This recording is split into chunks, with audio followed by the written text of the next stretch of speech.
भारत एक कृषि प्रधान देश है, ये बात हम बार बार कह रहे हैं और ये भी हमें पता है कि भारत की लगभग 70% जो जनसंख्या है वो कृषि कार्य में लगी हुई है। या हम ये कहें कि यहाँ की जो अधिकतर जनसंख्या है उसके भरण पोषण का एकमात्र साधन कृषि है।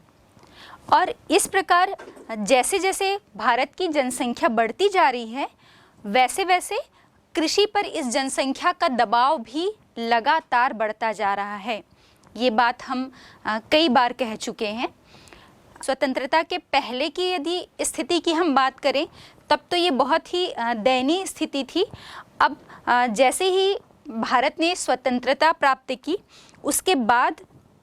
बहुत से सुधार कार्य कृषि के क्षेत्र में किए गए हैं, लेकिन इन सब के बावजूद इसमें और प्रयास जो है वो करना बाकी है। इतना ही काफ़ी नहीं है और अभी भी भारत में कृषि से संबंधित जो समस्याएं हैं वो बनी हुई हैं।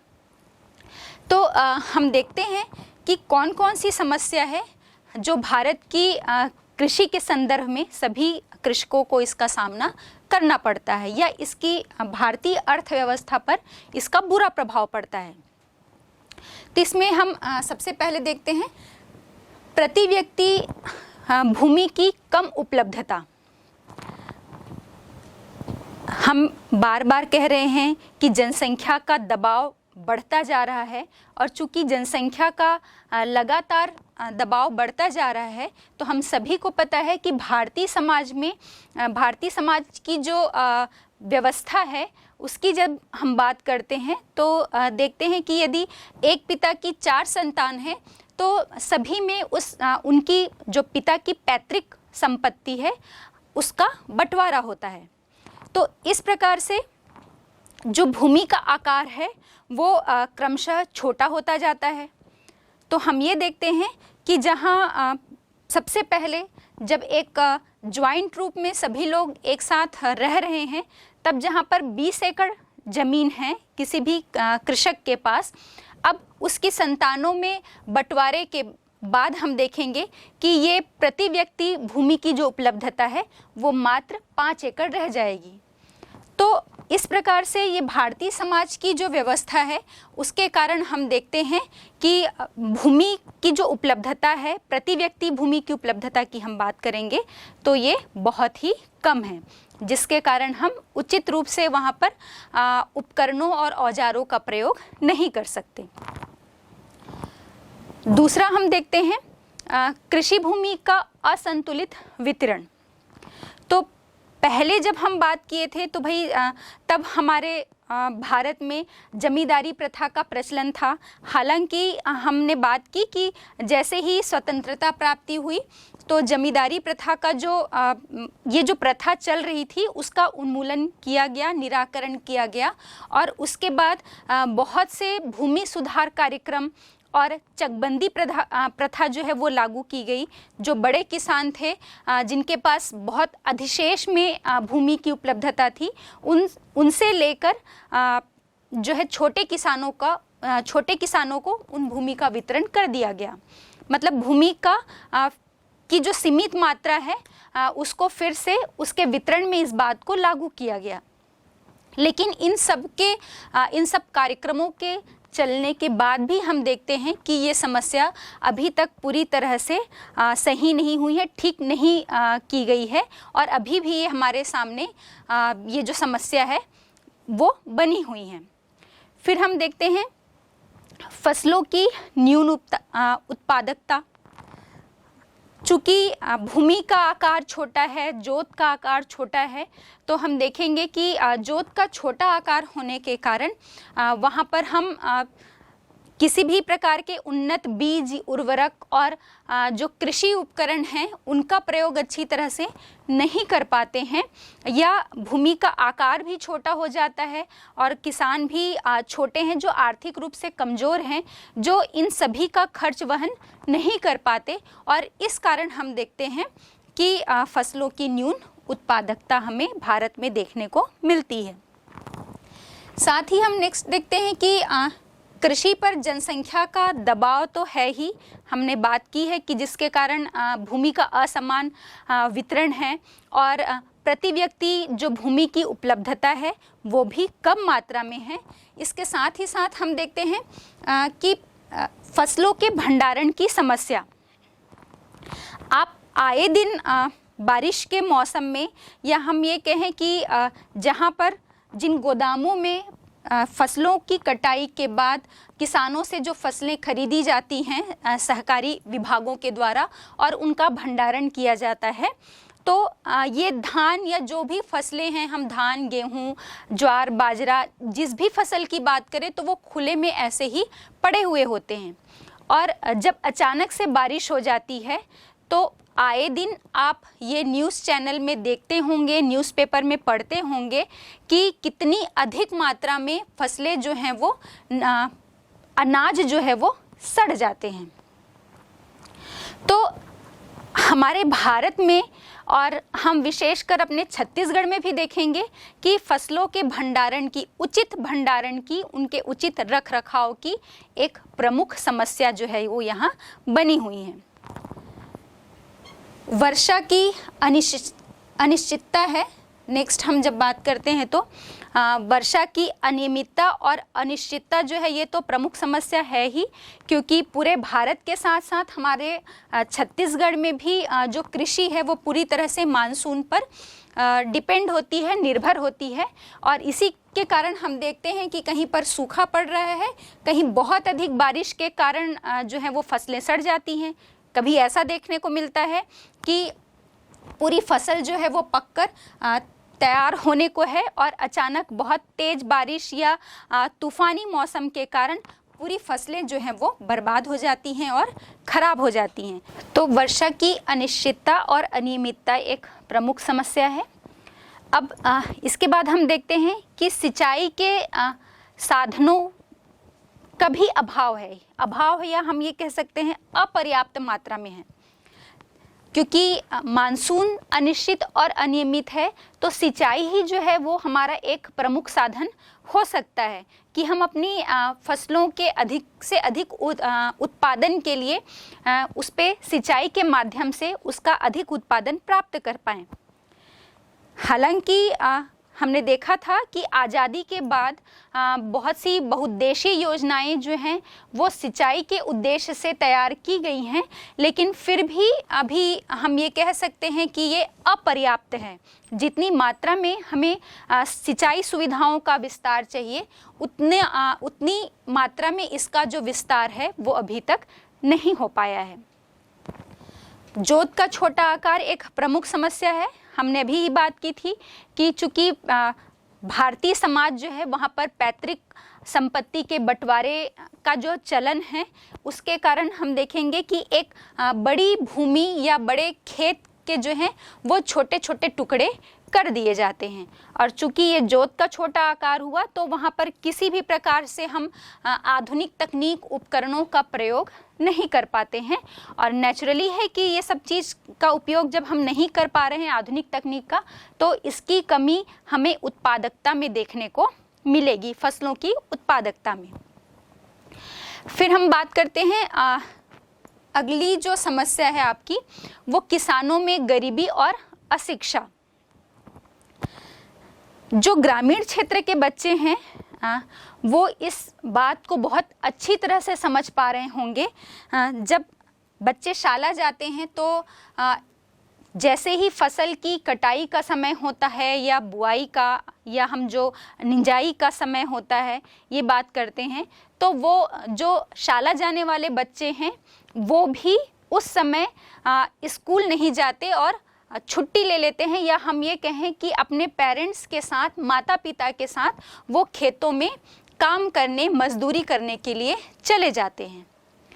और कुछ जो परिवार हैं ये हम देखेंगे कि जहाँ पर जिनकी आय का सोर्स बहुत कम है या कृषि मजदूरी से प्राप्त जो इनकम है, आय है, वही उनकी आय का प्रमुख साधन है, जीवन चलाने का प्रमुख साधन है। तो बच्चे जहाँ छोटे में तो वो अपने माता पिता की हेल्प करते ही हैं, सहयोग के लिए वो खेत जाकर अपनी क्षमता के अनुसार कार्य करते ही हैं, लेकिन जैसे ही वो थोड़े बड़े हो जाते हैं तो उनकी शिक्षा जो है वो बीच में ही छूट जाती है और वो अपने माता पिता के सहयोग के लिए खेतों में काम करने या मजदूरी करने के लिए उनके साथ लग जाते हैं। तो भारत में और विशेषकर हम अपने छत्तीसगढ़ में भी देखेंगे कि जो कृषक हैं उनमें शिक्षा का जो है वो बहुत अभाव होता है, क्योंकि गरीबी जो है वो एक प्रमुख कारण है जो उन्हें शिक्षा प्राप्त करने से रोकती है। वो अपने बच्चों को भी अपने साथ कार्य में लगा लेते हैं और वो शाला जाने से वंचित रह जाते हैं। फिर अगली जो समस्या है वो है श्रम प्रधान कृषि। हम देखते हैं कि हमारे भारत में पूरे मतलब अधिकांश क्षेत्रों की हम जब बात करते हैं जहाँ पर हरित क्रांति का प्रयोग किया गया है, उन क्षेत्रों को यदि हम छोड़ दें तो अधिकांश राज्यों में, अधिकांश प्रदेशों में हम देखेंगे कि जो श्रम प्रधान है वो कृषि की जाती है। हालांकि कृषि में श्रम की आवश्यकता तो होती ही है, उसके बिना तो कृषि कार्य संभव नहीं है, लेकिन ऐसे कार्य कृषि में जो उपकरणों के माध्यम से, यंत्रों के माध्यम से कम समय में और अच्छी तरह से किए जा सकते हैं, चूँकि जोत के छोटे आकार और कृषकों में गरीबी, अशिक्षा, ये कुछ ऐसे कारण हैं जिनके कारण वहाँ पर जो हम आधुनिक तकनीक का प्रयोग किसानों के द्वारा नहीं किया जा सकता या नहीं करते हैं। तो इसके कारण हम देखेंगे कि वहाँ पर कृषि में या फसलों की उत्पादकता की मात्रा हमें बहुत ही कम देखने को मिलती है। फिर अगली जो समस्या है वो है प्रशिक्षण का अभाव। कोई भी कार्य को बहुत बेहतर ढंग से करने के लिए हमें उस कार्य में दक्षता या दक्ष होना जो है, दक्षता का होना या दक्ष होना बहुत आवश्यक है, और ये चीज़ जो है वो उस कार्य के लिए प्रशिक्षण से और बेहतर ढंग से संभव हो पाती है। तो कृषि कार्य में भी वही स्थिति है कि यदि हम किसानों को, कृषकों को ये प्रशिक्षण दे दें कि उनके क्षेत्र में जिस स्थान पर वो रह रहे हैं, या हम कहें कि जो उनका खेत है, उनकी ज़मीन जो है, पहले वहाँ पर मृदा का परीक्षण कर लिया जाए कि किस प्रकार की मृदा जो है वहाँ पर है, और फिर उसके बाद फिर ये निर्णय लिया जाए कि उस मृदा में कौन सी फसल का उत्पादन बेहतर हो सकता है, अधिक अच्छा हो सकता है, अधिक उत्पादन हम प्राप्त कर सकते हैं, और उसके बाद उसमें कितनी मात्रा में कीटनाशकों का या उर्वरकों का प्रयोग किया जाए, किस प्रकार के यंत्र का प्रयोग किया जाए। अगर ये सारे प्रशिक्षण जो हैं वो कृषकों को, किसानों को दिए जाएं, तो हम निश्चित रूप से कह सकते हैं कि हम अपने देश की अलग अलग सभी प्रकार की जो फसलें हैं, या हम कहें कि अपने कृषि के उत्पादन को में बढ़ोतरी के बेहतर प्रभाव हमको देखने को मिलेंगे। तो इस पर भी हमें ध्यान दिया जाना चाहिए कि जो हमारे देश के जो किसान हैं उन्हें कृषि विभाग के द्वारा प्रशिक्षण की व्यवस्था की जाए, और पहले से ही ये सुनिश्चित कर लिया जाए कि किसी पर्टिकुलर भूमि पर किस प्रकार की मृदा है, कैसी फसल लगनी चाहिए, उसमें कितनी मात्रा में उर्वरक और कीटनाशकों का प्रयोग जो है वो होना चाहिए, जिससे हम बेहतर उत्पादन प्राप्त कर पाएं। इसके अतिरिक्त भी हम देखेंगे कि और बहुत सारी समस्याएं हैं, जैसे सरकारी जो नीतियां बनती हैं। हालांकि हमने बात की थी कि भाई IADP और IAAP या जो अलग अलग प्रकार के सहकारी संस्थाएं हैं और बैंकों के माध्यम से उन्हें कर्ज देने के लिए, कर्ज माफ़ी के, कम ब्याज पर ऋण उपलब्ध कराने की बहुत सारी व्यवस्थाएं की गई हैं, लेकिन इसे अभी भी और बेहतर और प्रभावी ढंग से लागू नहीं किया जा सकता है, या हम ये कहें कि इसके अभी और अधिक ज़्यादा प्रचार और प्रसार की आवश्यकता है, जिससे ये सभी छोटे और बड़े सभी प्रकार के किसानों तक इनकी पहुंच हो पाए और सभी किसान जो हैं ये इनका फ़ायदा या लाभ ले सकें। तो ये हो गई आपकी भारतीय कृषि की कुछ समस्याएं। ये हमने जो भारतीय कृषि की कुछ समस्याओं की बात की। अब हम बात कर लेते हैं कि कृषि की इन समस्याओं के निदान के लिए या कृषि के विकास के लिए शासन के द्वारा, भारत सरकार के द्वारा पंचवर्षीय योजनाओं के माध्यम से और अलग अलग नीतियां बनाई गई हैं और इन नीतियों के माध्यम से जो कृषि की ये समस्याएं हैं उनके निदान का एक प्रयास जो है वो तो किया जा रहा है। अब ये कौन कौन से या किस प्रकार से इन समस्याओं का निदान किया जा रहा है, इसमें कुछ पॉइंट्स पर हम चर्चा कर लेते हैं। जैसे कुछ देर पहले हमने बात भी की थी कि स्वतंत्रता के बाद जमींदारी प्रथा का उन्मूलन कर दिया गया। जैसे भूमि की अधिकतम सीमा का निर्धारण किया गया है जिस पे सभी लोगों को समान रूप से भूमि का वितरण हो जाए। फिर कृषि में कृषि के जो जोत का आकार है या खेतों का जो आकार है वो बढ़ाने के लिए चकबंदी प्रथा जो है वो लागू की गई, जिसमें हम देखेंगे कि जिन किसानों के जो खेत हैं वो अलग अलग जगहों पर बिखरे हुए थे, उन्हें एक स्थान पर करके चकबंदी प्रथा को लागू किया गया है। इसके साथ ही जो भूमिहीन कृषि मजदूर थे या जिनके पास भूमि नहीं थी, उन्हें कृषि भूमि जो है वो प्रदान की गई है। फिर हम देखेंगे कि कृषि के कार्य के लिए कृषकों को, किसानों को प्रशिक्षण भी प्रदान किया जा रहा है। हालांकि इसमें और अभी बेहतर प्रयास किए जाने आवश्यक हैं, लेकिन फिर भी ये एक छोटा प्रयास जो है वो इसकी शुरुआत हो चुकी है कि उन्हें प्रशिक्षण दिया जाए। फिर हम देखेंगे कि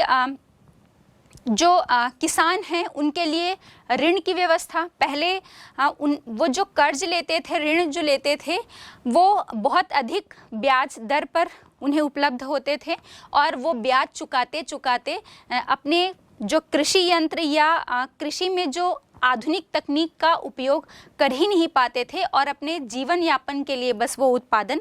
कर पाते थे। अब क्योंकि वो उनके पास पैसे ही नहीं है तो बाकी चीज़ों में वो उस पूंजी को नहीं लगा पाते थे। अब ये व्यवस्था की जा रही है या उनके लिए ये नीतियाँ बनाई जा रही हैं कि सभी किसानों को कम ब्याज दर पर या हम ये कहें कि उचित ब्याज दर पर उन्हें ऋण उपलब्ध कराया जाए, जिससे वो आधुनिक तकनीकी का जो प्रयोग है वो कर पाएँ।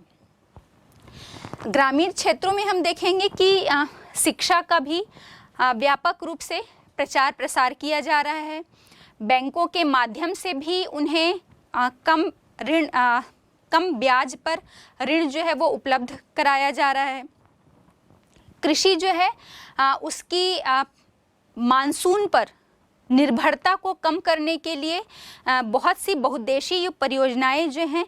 उनका विकास किया गया है, जिससे कृषि का मानसून पर जो निर्भरता है उसे कम किया जा सके और सिंचाई सुविधाओं का विकास हो सके। इसके साथ हम देखेंगे कि किसानों के जो कृषि क्षेत्र में हैं अलग अलग रिसर्च या अनुसंधान है, इसे भी बढ़ावा दिया जा रहा है, जिससे हम उन्नत किस्म के जो बीज हैं उनका प्रयोग करके अधिक से अधिक जो उत्पादन है फसलों का वो प्राप्त कर पाएँ। इसके लिए बहुत स्थानों पर, अलग अलग स्थानों पर कृषि अनुसंधान केंद्रों की स्थापना भी की गई है। इसके बाद हम देखेंगे कि किसानों को उनके जो फसल का उत्पादन है उसका उचित मूल्य दिलाने के लिए न्यूनतम सरकारी मूल्य जो है उसका निर्धारण किया गया है, जिसे हम एमएसपी के नाम से जानते हैं। एमएसपी या समर्थन मूल्य भी कहते हैं, जिससे सभी किसानों को उनकी फसल का उचित मूल्य प्राप्त हो पाए। तो ये कुछ समस्याओं के निदान के लिए उपाय किए गए हैं और इन्हें इससे बहुत हद तक हमने देखा है कि कृषि के क्षेत्र में हमने सुधार किया है और इसमें थोड़े बहुत जो है और प्रयास करने अभी बाकी हैं, या ये कार्य हम कहें कि निरंतर विकास की तरफ अग्रसर हो रहा है। अब हम देखते हैं कि स्वतंत्रता प्राप्ति के पहले, मतलब आज़ादी के पहले जो हमारी स्थिति थी और अभी वर्तमान तक हमने भारतीय कृषि में जो उपलब्धियां प्राप्त की हैं, तो वो कौन कौन सी उपलब्धियां हैं, इनकी हम चर्चा करते हैं।